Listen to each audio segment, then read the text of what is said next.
अस्सलाम वालेकुम। आप देख रहे हैं विजन पॉइंट और मैं हूं सारा खान। नाज़रीन, पिछले दिनों पाकिस्तानी सियासत बड़े अपने हिजान खेज दौर से गुजर रही थी। एक तरफ हमने देखा कि पीटीआई की प्रोटेस्टिंग एंटिक्स जो है वो सियासत चल रही थी। कभी डी चौक बंद कर दिया जाता था, कभी एससीओ के मौके के ऊपर प्रोटेस्ट की धमकी दी जाती थी। दूसरी तरफ जो है पाकिस्तान ने खारजा पॉलिसी के महाज में ज़बरदस्त कामयाबी समेटी और एससीओ का शानदार इनकाद कराया। मगर उसके साथ ही फिर हमारी जो पॉलिटिक्स है वो इतने ड्रामेटिक टर्न के ऊपर शिफ्ट हो गई कि उसके बाद जो कि 26वीं आईनी तरमीम जो है उसको पास करवाना था और उसके बाद तमाम एक ग्रैंड पॉलिटिकल कंसेंसस को डेवलप करने के लिए तमाम जमहूरी कुव्वतों को साथ लेके चलना था। ये लम्हा बलम्हा अपडेट्स जो हैं, ये एक एक पल पल की जो बदलती सिचुएशन थी, पूरी कौम की नज़रें जो है अपनी टेलीविजन स्क्रीन के ऊपर थी और वो इंतज़ार कर रही थी कि अब जो है उनके लिए क्या जो है डॉक्यूमेंट, फाइनल डॉक्यूमेंट में क्या आता है। तो ऐसे में हमें अगर एक रिपोर्टर का या एक कॉरेस्पॉन्डेंट का आंखों देखा हाल अगर जानना हो, चुके इसमें बड़ी दिलचस्प तरीन डेवलपमेंट्स भी हैं और बड़ी इसमें खुशाइंद भी कुछ बातें हैं और इसके अलावा कुछ जो है वो बहुत ही इंटरेस्टिंग किस्म की और कुछ जो है वो खौफनाक किस्म की डेवलपमेंट्स भी हैं। और चूँकि आपने देखा कि कॉन्स्पिरेसी थ्योरी गलोर जो है वो भी एक सोशल मीडिया के ऊपर एक्टिव था। तो ये जो प्रोपेगेंडा साथ चल रहा था, इसमें फैक्ट्स कौन से हैं, मिथ्स कौन सी हैं, कॉन्स्पिरेसीज कौन सी हैं, असल में क्या हुआ, आंखों देखा हाल जो है वो जानने के लिए जो हमारे साथ मौजूद हैं यासिर नज़र, सीनियर कॉरेस्पॉन्डेंट आज टीवी। आपके वक्त का बहुत बहुत शुक्रिया। सबसे पहले तो आप ज़रा ये बताएं कि आपको क्या आराम करने का मौका मिल गया, आपकी नींद पूरी होगी, चूँकि आप राउंड द क्लॉक 24 आवर जो है वो आप ये पार्लियामेंट्री कवरेज कर रहे थे, उससे पहले आप एससीओ की कवरेज कर रहे थे, फिर आप ये जो साथ में प्रोटेस्ट की वेव चल रही थी उसको भी आप देख रहे थे। जी बहुत शुक्रिया आपका। कवरेज करते करते पिछले कोई 15 दिनों के बाद अब ज़रा आज दूसरा दिन है, कुछ सुकून हुआ है। बल्कि पहले तो पार्लियामेंट में ये होता था कि रात गए तो कुछ नहीं होता था, लेकिन आजकल हमने रातें भी जाके गुजारी। इस तरह बड़ा मुश्किल सूरत हाल रही है। तो पहले अच्छा, इसके अलावा ये बताइए कि चूँकि आप वहीं पर मौजूद थे और ये बड़ा पाकिस्तान की तारीख का एक डिसाइसिव मोमेंट था, आपने क्या देखा? आपकी सबसे पहले तो आपके मुशाहिदे के अंदर क्या क्या डिफरेंट और ऐसी बातें आई जो कि अचंभे की बातें थीं और आवाम को भी पता होनी चाहिए? जी पहले तो ये देखें कि कितना जल्दी ये प्रोसेस मुकम्मल किया गया और किस टाइम पे मुकम्मल किया गया, शुरू कैसे किया गया, उसका अख्ताम कैसे किया गया और उस पे जो रिज़ल्ट थे वो क्या हासिल किए गए। सबसे पहले बिलावल भुट्टो का टारगेट था, उन्होंने सबको इकट्ठा किया। देखें प्राइम मिनिस्टर एक तरफ, लेकिन बिलावल भुट्टो सारी चीज़ को लीड कर रहे थे। उन्होंने इस चीज़ को बुनियाद बना के सियासी पार्टियों से मीटिंग शुरू की और ख़ास तौर पे मौलाना फजल रहमान की तरफ गए और उन्होंने हालांकि जाना तो ये चाहिए था कि शहबाज शरीफ इन सारी चीज़ों को लीड करते, नवाज शरीफ लीड करते, बल्कि उनके बजाय बिलावल भुट्टो ने ये सारा टारगेट जो है वो अचीव किया और फ्रंट पे मतलब वही रहे। सबसे पहले उन्होंने कोशिश की कि जी मौला अपोजिशन की जमातें जैसे मौलाना फजल रहमान से उन्होंने मुलाकात की। और मैंने नहीं देखा कि बिलावल भुट्टो कभी 2 बजे रात को जाग रहे हों, 3 बजे कहीं जा रहे हों। हमने ये भी देखा कि 2 से 3 मरतबा वो रात 2 से 3 बजे तक मौलाना फजल रहमान के साथ मीटिंग कर रहे हैं, उनके घर आ रहे, बार बार आ रहे। उसके बाद प्राइम मिनिस्टर ख़ुद आ रहे, फिर नवाज शरीफ आ रहे। ये करते करते किसी तरह उन्होंने कोशिश की कि पीटीआई को ख़ास तौर पे कैप्चर करके लाया जाए और उनको किसी न किसी तरीके से इस आइनी तरमीम का हिस्सा बनाया जाए। चाहे मौलाना ने बहुत सारी चीज़ें, उन्होंने कहा था कि मैंने इस सारे जो प्रोसेस है इसमें से जो आइनी तरमीम है इससे डंग निकाल दिए, मौलाना के अल्फाज थे। और एक काला सांप भी मार दिया गया है। बिल्कुल वो सारी चीज़ें थी। आप देखें जो असल हकीकत है, वाकई पहले वाली अगर तरमीम आप देखें या हमने जो देखी है वो इतनी ख़तरनाक थी। अगर वो हो जाती तो इस वक्त आप ये समझे कि यहाँ एक अजीब सी ख़तरनाक तरीन सूरत हाल होती अच्छा, इस आपने मुल्क एक में। बड़ी एक ज़बरदस्त बात बीच में कही है कि आपने देखा बिलावल भुट्टो ने लीडरशिप रोल जो है एज्यूम किया और तमाम जमहूरी क़ुव्वतों को साथ लेकर चले। तो क्या इसका मतलब ये है चूँकि वो ज़्यादा काबिल कबूल थे तमाम जितने भी स्टेक होल्डर्स हैं, और उसके अलावा ये कि उनकी ज़रा मफावती अप्रोच थी, तो जिसकी वजह से वो सिविल सोसाइटी को भी साथ लेके चल रहे थे और डिफरेंट जो है रिलीजियस ग्रुप्स को भी चल रहे थे साथ लेके, ह्यूमन राइट्स के ग्रुप्स के भी वो कंसर्न्स एड्रेस कर रहे थे? नहीं ऐसी बात नहीं है, हाँ। वो कुछ अगली तैयारी करें और बेहतर मुस्तकबिल के लिए तैयारी करें और उनकी तैयारी काफ़ी हद तक तकरीबन हो भी चुकी है और कामयाब भी हैं। ये तो एक अलहदा मतलब इसको चैप्टर को, लेकिन जहाँ तक मामला है मफाहमत का, बातचीत का, सारे प्रोसेस का, उसमें मौलाना फजल रहमान को बिलावल भुट्टो जरदारी ने रिक्वेस्ट की कि आप पीटीआई को मनाने की कोशिश करें, क्योंकि पीटीआई बराह रास्त नहीं मान रही थी। फिर मुश्तरका तौर पे इनकी मीटिंग्स हुई। मीटिंग होने के बाद उन्होंने जहाँ तक मुमकिन हद तक कोशिश की कि पीटीआई को किसी तरह इस सारे सिस्टम का हिस्सा बनाया जाए या इन सारी तरमीम। हालांकि पीटीआई के वही लोग जिनसे हमारी ऑफ द रिकॉर्ड उनके जो चेयरमैन समेत सारों से गुफ्तगू होती रही, वो यही बताते रहे कि हम इन चीज़ों पे एग्री हैं, हमें समझ आ रही है, कमेटी की जितनी اتنی, حالانکہ پارلیمانی جو کمیٹی بنی تھی اس میں A to Z سب چیزوں پہ ان کو ہر طرح سے مطمئن کیا گیا, یہ رکھا گیا ڈرافٹ سامنے کہ یہ ڈرافٹ ہے, اس پہ آپ مطمئن ہیں, کسی پوائنٹ پہ آپ کا اعتراض ہے تو وہ بتائیں.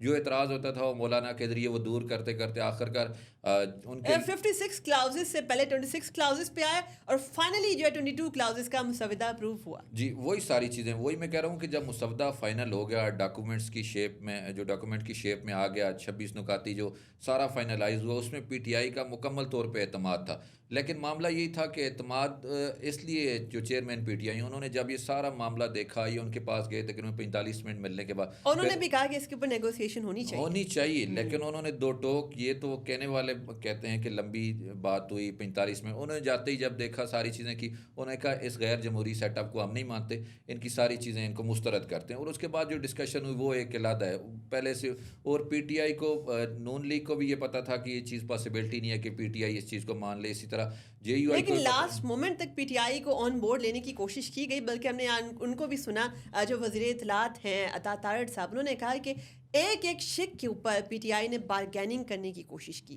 لیکن دیکھیں ان کا اتفاق کروایا گیا. پی ٹی آئی یہ نہیں ہے کہ پی ٹی آئی کے یہ جو لوگ باہر ہیں یہ پی ٹی آئی ہے, پی ٹی آئی صرف چیئرمین پی ٹی آئی ہیں, وہ جو ڈیسیژن کر دیں چاہے وہ اچھا ہے برا ہے وہ ڈیسیژن فائنل ہے.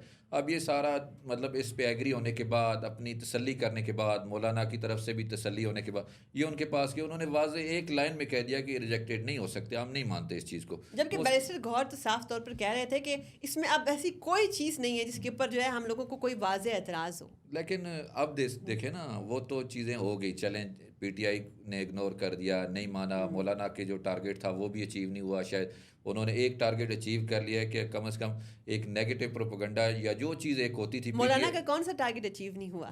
مولانا کا ٹارگیٹ یہ تھا کہ جو بلاول بھٹو زرداری یا حکومت کی طرف سے دیا گیا تھا کہ مولانا کسی نہ کسی طریقے سے ان کو فرنٹ پہ رکھ کے ان سے کسی پی ٹی آئی کو ہر صورت آخری وقت تک انگیج کرنے کے بعد ان کو اس ترمیم کا حصہ بنایا جائے. وہ تو نہیں کر سکے, لیکن کم از کم یہ ہوا کہ آخری وقت تک مولانا نے ان کو انگیج رکھا. اور دوسرا ان کا یہ ہوا کہ مولانا کے خلاف یہی پی ٹی آئی سارا سیٹ اپ چیزیں ہر وقت, ابھی یہی شروع ہو گیا تھا کہ اگر تھوڑا سا وہ ہمت نہ کرتے اور آخر میں آ کے انہوں نے بیان دیا کہ ہمارا پی ٹی آئی سے کوئی اختلاف نہیں, ان کا اپنا جمہوری رائٹ ہے, انہوں نے نہیں کیا. حالانکہ یہی ایک پورا سیٹ اپ جو پہلے مولانا کے خلاف ہوتا تھا, 1-2 گھنٹے کے بعد یہ دوبارہ وہی محاذ کھل سکتا تھا, وہ بھی اچیو کر لیا کہ اب کے پی میں بھی ان کی ایک پوزیشن جو ہے ایک مناسب ہو گیا. ہم نے یہ دیکھا کہ ووٹنگ کے پروسیس کے بعد بھی جو پی ٹی آئی کے اکاؤنٹس ہیں, سوشل میڈیا اکاؤنٹس, اسے مولانا کی ٹرولنگ سٹارٹ ہو گئی. حالانکہ لیڈرشپ جو ہے وہ واضح طور پر یہ کہتی ہوئی نظر آئی, مولانا کو انہوں نے بڑا ٹریبیوٹ پیش کیا, ان کی بڑی واضح طور پر تعریفیں کی. ایک پی ٹی آئی کے لیڈر کے منہ سے مولانا کی تعریفوں کے بیانات جو ہیں وہ ریکارڈ ہو چکے ہیں. تو اب یہ کس منہ سے, اب سمجھ نہیں آ رہی کسی کو کہ کے پی کے اندر کس منہ سے جلسے جلوسوں میں مولانا کے خلاف تقاریر کریں گے. دیکھیں مولانا کو, جیسے میں کہہ رہا ہوں بلاول بھٹو زرداری مستقبل میں ان کو ایک ٹارگیٹ ہے, یا جو ورکنگ ہے وہ کر رہے ہیں. مولانا کو بھی کے پی میں کوئی نہ کوئی ایک اچھا رسپانس ملنا ہے آگے چل کے ان کو کسی نہ کسی پوزیشن پہ, تاکہ پی ٹی آئی کے ساتھ بھی اچھا چل سکیں اور سسٹم کے ساتھ بھی اچھا چل. ہو سکتا ہے کوئی نہ کوئی بڑی پوزیشن کے پی میں بھی ان کو مل جائے, اور ملے گی. یہ میں ابھی سے کہہ رہا ہوں کہ اندازہ آپ کو ہوگا سسٹم کا کہ یہ ساری چیزیں. جہاں تک بات ہے پوری ترمیم کی, اور ترمیم کا نقصان دیکھیں, فائدے تو اپنی جگہ. پہلے کبھی بھی میں تقریباً 16-17 سال سے ہم دیکھ رہے ہیں مسلسل چینل اخبار ہم کی خبر, کبھی ہم نے نہیں دیکھا کہ رات پوری جا کے انہوں نے گزاری ہو اور دن رات ایک کیا ہو, اور اتنی جلدی میں کیے ہوں ایسے معاملات کے صبح سے ایسے 6 دفعہ آپ نے دیکھا ہوگا کہ اجلاس کے ٹائم تبدیل ہوئی. وجہ صرف یہ تھی کہ پریشر اتنا زیادہ تھا, معاملات اتنے زیادہ ڈسٹرب تھے کہ سیاسی لوگ جو تھے اتنے ڈسٹرب ہم نے زندگی میں نہیں دیکھے, کہ چاہے وہ مطلب ٹاپ لیڈرشپ ہو یا اندر کے جو لوگ ہیں, وہ اتنے ڈسٹرب تھے کہ وہ ڈیسیژن کرنے کی پوزیشن بھی.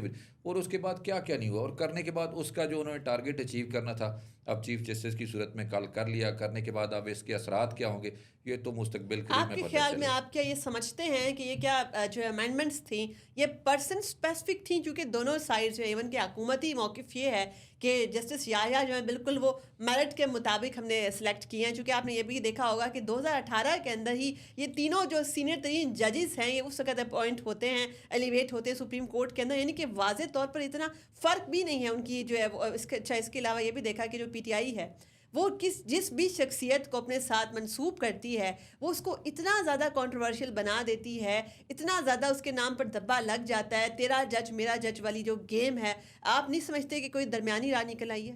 देखें, ये इन्होंने पीटीआई ने एक बहुत गलत ट्रेंड चलाया था कि जैसे अब मौजूदा चीफ जस्टिस अगर सीनियरिटी की बुनियाद पे होते तो वही होते। अब सीनियरिटी की बुनियाद पे इसलिए नहीं हो सके कि पीटीआई ने तकरीबन आज से 6 महीने पहले, 1 साल पहले इस डेट के साथ सारी चीज़ें कैंपेन चलाई कि जिस दिन ये चीफ जस्टिस होंगे उस दिन उनके चेयरमैन जो हैं वो बाहर होंगे, और उन सारी चीज़ों को इतना स्ट्रांग तरीके से किया गया कि अब मुमकिन नहीं था कि वो बन सकें, जो हमारी ऑब्जर्वेशन थी।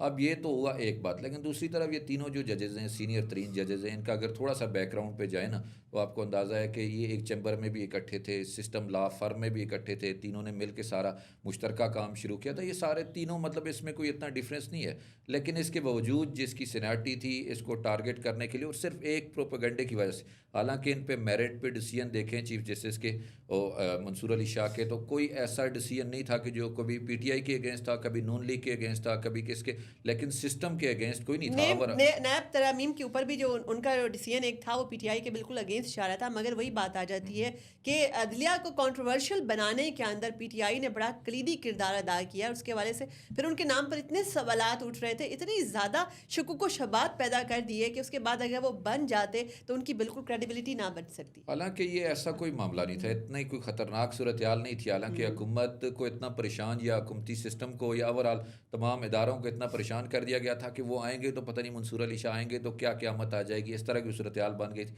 और बनी है। और बनने के बाद फिर इनको ये कितने 15 दिन इन्होंने देखे, ना दिन देखा ना रात देखा, ये सिर्फ एक टारगेट अचीव करने के लिए लगे रहे कि किसी ना किसी तरह ये चीफ जस्टिस ना बने। बाकी सियासी बयानात हैं अच्छा, कि वैसे तो हालांकि इस वक्त जो चीफ जस्टिस के ओहदे की जो है उस तरह अहमियत नज़र भी नहीं आ रही, जैसे कि आईनी बेंच के सरबरा की अहमियत ज़्यादा नज़र आ रही है, चूँकि मेन पावर तो उसी के हाथ में ही होगी। चीफ जस्टिस हैं तो आप सिर्फ फौजदारी और सिविल मुकदमात ही देखने होंगे। अच्छा, एक और पहलू के ऊपर आप रोशनी डालिए। जैसे हम देखते थे कि बड़ा अंदिया दिया जाता था, पता नहीं नवंबर में क्या हो जाएगा या जनवरी में क्या हो जाएगा, अदलिया जो है वो बहुत बड़ा वार करेगी। हमें एक बड़ी मुसलसल टग ऑफ वॉर नज़र आ रही थी, जो डिफरेंट स्टेट के सतून हैं वो आपस में उनका क्लैश जो है वो रियासत पाकिस्तान को बड़ा नुकसान पहुंचा रहा था। क्या आप समझते हैं कि जो इस तरीके से जो अदलिया है पार्लियामेंट में जैसे अपनी स्पेस रिक्लेम की है, क्या आपको कुछ सियासी इस्तेहकाम भी नज़र आता है, मुल्क के अंदर स्टेबिलिटी नज़र आ रही है?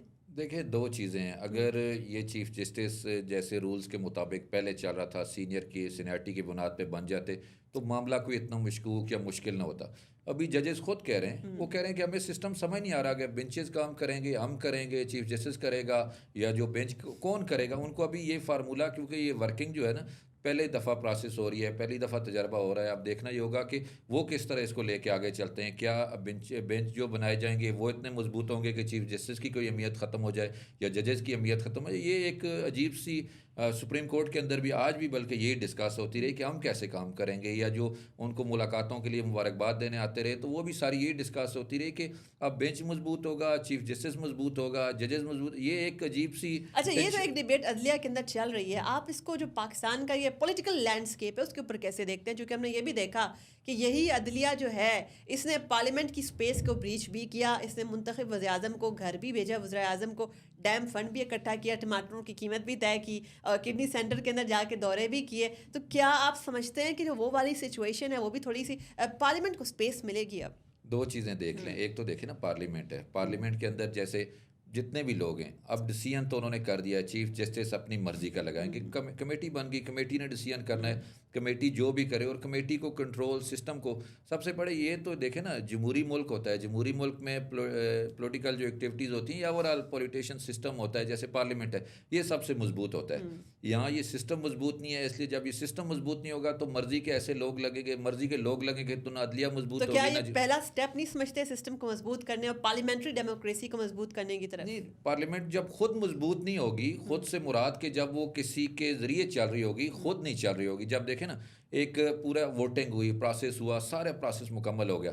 अगर ये जमहूरी मुल्क में अमेरिका की बात करूँ, अगर अमेरिका में ये सारा प्रोसेस होता है, ठीक है, अब जमहूरी सेटअप उनका मजबूत है, और कहा भी यही जा रहा है कि अमेरिका की तर्ज के ऊपर ही ये वाली इस्लाहात की गई लेकिन है। अमेरिका की तर्ज पे, लेकिन दूसरी तरफ आप देखें ना, पार्लियामेंट इतनी मजबूत हो कि वो खुद डिसीजन करने के काबिल हो, खुद फैसले करे, कमेटी खुद फैसले करे, आज़ाद। इसमें तो ये पॉसिबिलिटी थी ना कि अगर 6 जजेस हैं सीनियरिटी में, पहला दूसरा तीसरे नंबर, उनमें से हो सकता है कि 2 अच्छे हों, 3 अच्छे हों, क्या पता 3 बेहतर पोजीशन पे ना हों जिनको मुतनाज़ा समझा जा रहा हो, तो हो सकता है कि वो 3 उनका नंबर 3 साल के बाद आ जाए। इसमें पॉसिबिलिटी नहीं है इस सियासी सिस्टम में और इस लंगड़ी लूली जमहूरियत में कि کوئی بھی ان کی مرضی کے بغیر جو مطلب جس کو سیاسی ایفیلیشن نہیں ہوگی. اب یہ اس سے مسئلہ کیا پیدا ہوگا؟ آج بھی ہم کچھ سینئر لوگوں سے ڈسکس کر رہے تھے کہ مسئلہ کیا ہوگا. مسئلہ اس سے صرف سب سے بڑا مسئلہ ہوگا ججز خود جو چیف جسٹس سمیت ہر کوئی چاہے گا کہ میں چیف جسٹس بنوں. چیف جسٹس بننے کے لیے اس کو سیاسی ایفیلیشن رکھنی پڑے گی. جب لیکن نہیں اس میں رکھے ایک اور نقطہ بھی تو ہے نا کہ جب ہم آرمی چیف کی اپوائنٹمنٹ بھی کرتے ہیں سینیورٹی پرنسپل کے اوپر تو وہ بھی یہی ہوتا ہے کہ حکومتیں خود اپوائنٹ کرتی ہیں مگر اس کے بعد ان کا ڈسکریشن ان کا اپنا ہوتا ہے. جب ایک بار اپوائنٹمنٹ ہو جاتی ہے جیسے کہ آپ نے دیکھا کہ امریکن سسٹم کے اندر جب پریزیڈنٹ جو ہے کانگریس کو نام بھیجتا ہے اور جب ایک بار اس کی اپوائنٹمنٹ اس کی منشا سے ہو جاتی ہے تو اس کو کسی بھی سیاسی جماعت کے ساتھ ایفیلیشن کی ضرورت ہے تو نہیں. دیکھیں جب کسی کو اقتدار میں آنے کے لیے، میں یہ نہیں کہہ رہا کہ آنے کے بعد، میں صرف یہ کہہ رہا ہوں کہ ابھی موجودہ چیف جسٹس کو چھوڑ دیں، یہ چیف جسٹس بن گئے، اب پیچھے 3 لوگ جو آ رہے ہیں، 4 لوگ ہیں، 5 لوگ بیٹھے ہیں سسٹم میں، اب 3 کی سینیٹی لسٹ میں سے انہوں نے ڈیسیژن کرنا ہے. جب تک ان 3 لوگوں کی یہی کوشش، مثال دے رہا ہوں، یہ حقیقت میں ہو سکتا ہے کہ یہ نہ کریں، کوشش نہ کریں، ہو سکتا ہے کوشش کریں بھی.